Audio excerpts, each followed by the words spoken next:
يا أيها الذين آمنوا اتقوا الله ولتنظر نفس ما قدمت لغد واتقوا الله إن الله خبير بما تعملون. Segala puji hanyalah milik Allah, Tuhan semesta alam, yang telah memberikan kita beribu kenikmatan. Nikmat terbesar yang Allah berikan kepada kita adalah nikmat iman wal Islam. Kenikmatan yang tidak diberikan kepada siapapun kecuali hanya orang-orang yang beriman. Lalu setelah kita dapat dua nikmat tersebut, kata Allah, la in syakartum la azidannakum. Apabila kalian bersyukur, maka akan datang nikmat-nikmat yang lain, yaitu berupa nikmat sehat wal afiat. Biqauli alhamdulillah, pada kesempatan siang hari ini Allah masih mengizinkan kita sama-sama kumpul guna melaksanakan sholat Jumat secara berjamaah. Ayuhal hadirun rahimakumullah, tidak bosan-bosannya saya selaku khatib ingin mengingatkan, wabil khusus teruntuk diri khatib pribadi dan juga untuk para hadirin. Saya mengajak kepada kita semua, marilah sama-sama kita tingkatkan kualitas iman dan takwa kita kepada Allah Subhanahu wa Ta'ala, yaitu menjalankan seluruh perintah-perintahnya dan menjauhi segala larangan-larangannya. Salah satu cara meningkatkan takwa kepada Allah adalah dengan meneliti langkah-langkah di dalam kehidupan. Jangan sampai langkah-langkah yang kita perbuat melanggar aturan dan ketetapan yang telah Allah tetapkan kepada kita. Seharusnya setiap perbuatan, setiap aktivitas amaliyah yang akan kita kerjakan harus disertai dengan pertanyaan-pertanyaan. Pertanyaannya, apakah Allah akan ridha terhadap amal-amal yang akan kita kerjakan? Apabila Allah ridha, maka kerjakanlah amalan tersebut dengan niatan lillahi ta'ala.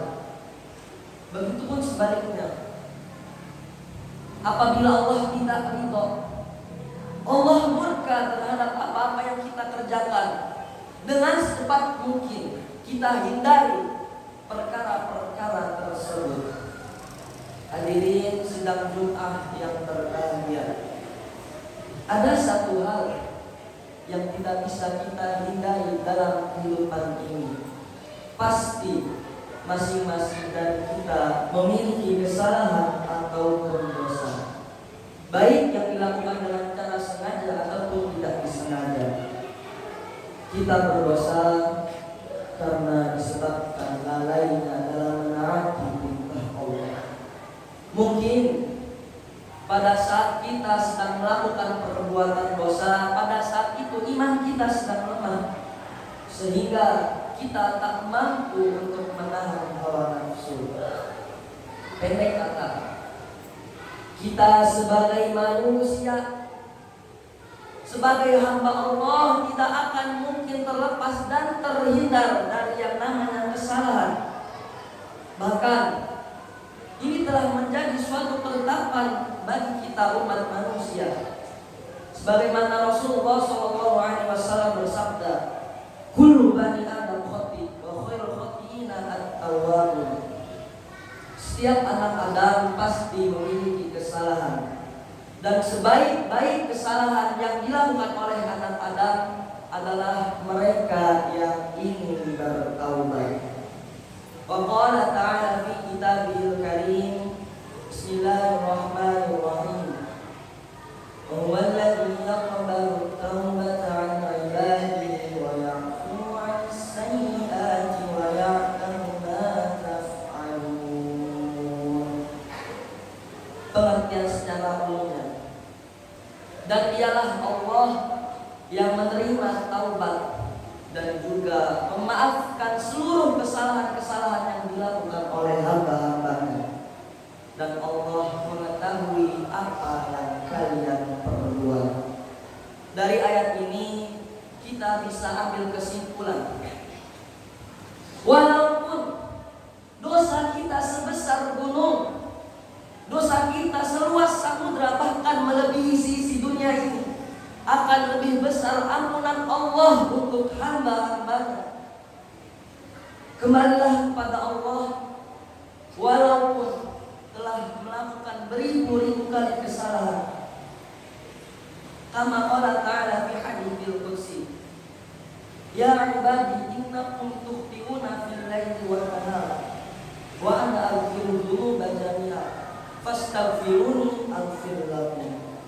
Artinya, wahai hamba-hambaku, sungguh setiap kalian pasti melakukan kesalahan dan juga kekhilafan, dan aku mengampuni atas segala perbuatan-perbuatan atau kesalahan-kesalahan yang telah kalian lakukan. Fastaghfiruni aghfir lakum, maka mintalah ampunan kepadaku, niscaya aku akan memberikan ampunan kepada kalian.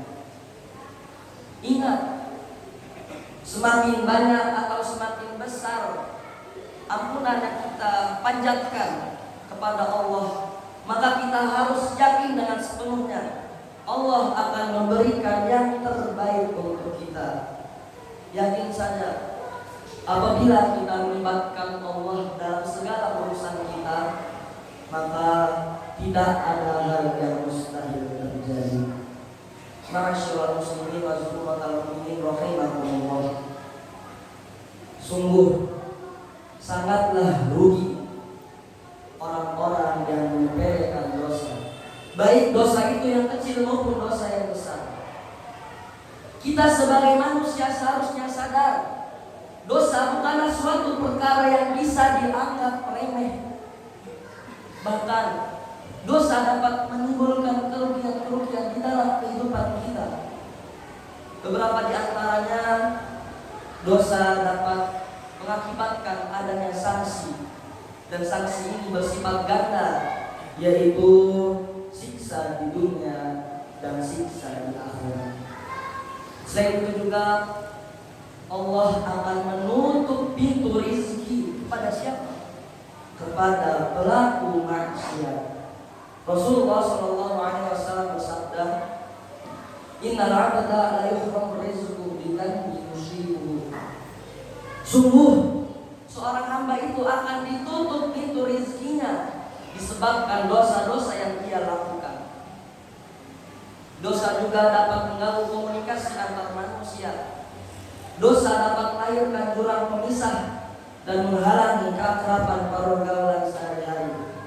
Semakin banyak atau semakin besar dosa yang dilakukan, maka akan semakin terpencil dari pergaulan masyarakat.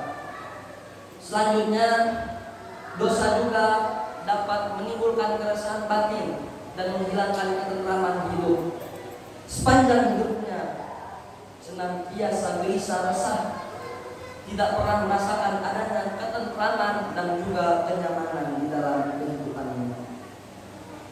Cara menebus dosa-dosa yang pernah kita lakukan adalah dengan kembali kepada Allah dengan taubatan nasuha, yaitu menetapkan 4 perkara ini. Yang pertama, hendaknya kita berhenti dari kemaksiatan. Yang kedua, kita benar-benar menyesal atas seluruh dosa-dosa yang pernah kita perbuat. Yang ketiga, kita bersungguh-sungguh, kita berjanji tidak akan lagi mengulangi perbuatan dosa. Dan yang terakhir, kita menyelesaikan persoalan-persoalan kepada yang bersangkutan dengan cara meminta maaf atau meminta keridhaan darinya. Itulah 4 perkara yang hendaknya kita lakukan apabila kita ingin bertaubat kepada Allah. Hadirin sidang Jumat yang berbahagia, Rasulullah SAW bersabda, "At-taibu minadz-dzambi kaman la dzamba lahu." Seseorang yang bertaubat dari dosa seperti orang tidak memiliki dosa. Maka oleh sebab itu, marilah kita serahkan diri kita untuk meminta ampunan kepada Allah dengan menyesali seluruh perbuatan-perbuatan yang telah kita lakukan dan berhenti dari kemaksiatan. Ketahuilah, kita hidup di dunia ini bukan untuk mencari kesenangan sesaat.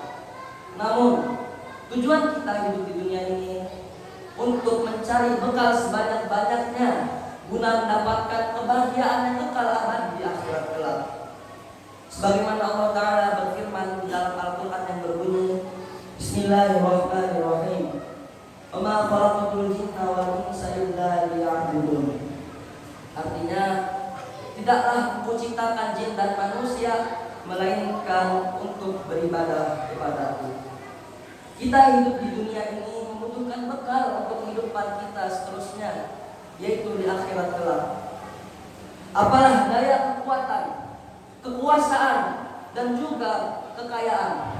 Pertanyaannya, apakah mereka akan menemani kita? Apakah mereka akan menolong kita setelah kita wafat? Jawabannya tidak. Yang akan menemani kita, yang akan menolong kita setelah kita wafat hanyalah amal, yaitu amal baik dan amal buruk. Maka beruntunglah bagi siapa orang yang selama masa hidupnya ia pergunakan untuk beribadah kepada Allah. Begitu sebaliknya, maka sangatlah rugi bagi orang-orang yang selama masa hidupnya tidak pernah digunakan untuk beribadah kepada Allah. Hadirin sidang Jumat yang berbahagia, semua ini hendaknya kita lakukan segera mungkin. Jangan pernah ditunda-tunda. Apabila kita menunda-tunda taubat kita akan termasuk dari golongan orang-orang yang celaka. Halakal musawwafun, celakalah orang yang menunda-nunda. Maksud dari hadis ini adalah orang yang menunda-nunda taubatnya. Apabila maut telah datang menghadap, maka habislah seluruh harapan. Yang sisa hanyalah sebuah penyesalan. Manusia yang lalai itu apabila telah datang ajalnya, berkata dia kepada sang malaikat maut, "Wahai malaikat maut, sudilah kiranya engkau untuk menunda kematianku sebentar saja. 1 hari pun cukup supaya aku berkesempatan taubat untuk menghadapi kematianku ini." Malaikat maut menjawab, "Tidak, itu satu hal yang mustahil terjadi." Manusia yang lalai itu kembali menyeru kepada sang malaikat maut, wahai malaikat maut, kalaupun begitu tolong tunda kematianku ini sebentar saja. Aku ingin bertaubat kepada Allah untuk menghadapi kematianku ini. Dengan tegas sang malaikat maut menjawab, itu satu hal yang mustahil terjadi, sebab hari-hari yang telah engkau sia-siakan begitu saja. Demikianlah nasib bagi orang-orang yang menunda taubatnya. Barakallahu li wa lakum fil Qur'anil azim wa nafa'ani